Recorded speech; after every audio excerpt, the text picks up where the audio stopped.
اسے اور بچوں کو عمران کے گھر چھوڑ کر میں شریف کے ساتھ اس کے والد صاحب سے ملنے چلا جاؤں گا۔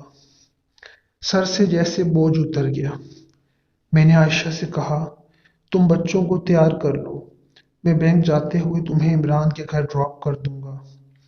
اس نے سر ہلایا، لیکن بچوں کی موجودگی میں مزید کوئی سوال نہ کیا اور انہیں تیار کرنے چلی گئی۔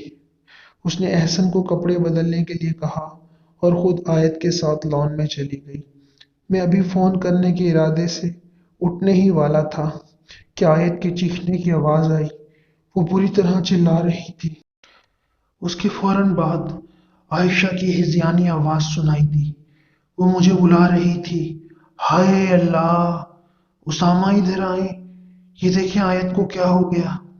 میں جلدی سے باہر بھاگا۔ دیکھا تو عائشہ نے آیت کو گود میں اٹھایا ہوا ہے۔ اس کے منہ سے جھاگ نکل رہا ہے اور ہاتھ پیر بری طرح مڑے ہوئے ہیں۔ میں نے اسے گود میں لے لیا۔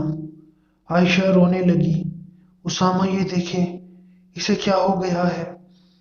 میں نے اسے اندر لا کر بیڈ پر لٹا دیا۔ اچانک آیت نے آنکھیں کھولی اور اٹھ کر بیٹھ گئی۔ اس کے منہ سے کہا نکلا، لیکن آواز رادھا کی تھی۔ ہا ہا ہا! عائشہ نے روتے ہوئے قرآنی آیات کا وید شروع کر دیا۔ آیت نے اپنی سرخ انگارہ آنکھوں سے اس کی طرف دیکھا۔ اب کیا وچار ہے میرے بارے میں؟ اس کے حلق سے رادھا کی آواز نکلی۔ تو بڑی بلوان ہے، کیول اتنی سی بات سے گھبرا گئی، مجھے بھسم کرنے چلی تھی۔ اب کیا ہوا؟ کدھر گیا تیرا وہ تیکھا پن؟ اگر تجھ میں ذرا سی بھی شکتی ہے تو مجھے اپنی پتری کے شریر سے باہر نکال، میں بھی تو دیکھوں تو کتنی شکتیمان ہے۔ سن مورکھ،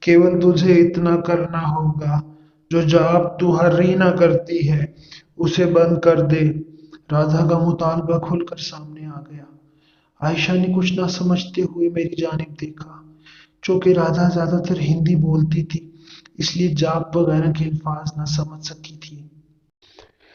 رادھا کا مطلب ہے آیت الکرسی کا وظیفہ جو تم ہر رات سونے سے قبل کرتی ہو، وہ بند کر دو۔ میں نے وضاحت کی، کیوں؟ وظیفے سے اسے کیا تکلیف ہے؟ عائشہ کی آنکھوں میں الجھن تھی۔ میں نے اسے خاموش رہنے کا اشارہ کرتے ہوئے آیت کے ذریعے رادھا سے کہا، رادھا، تم جیسا کہو گی ہم ویسا ہی کریں گے۔ تم نے مجھ سے وعدہ کیا تھا کہ عائشہ اور بچوں کو کوئی نقصان نہ پہنچاؤ گی، لیکن پہلے دن ہی اپنا وعدہ توڑ دیا۔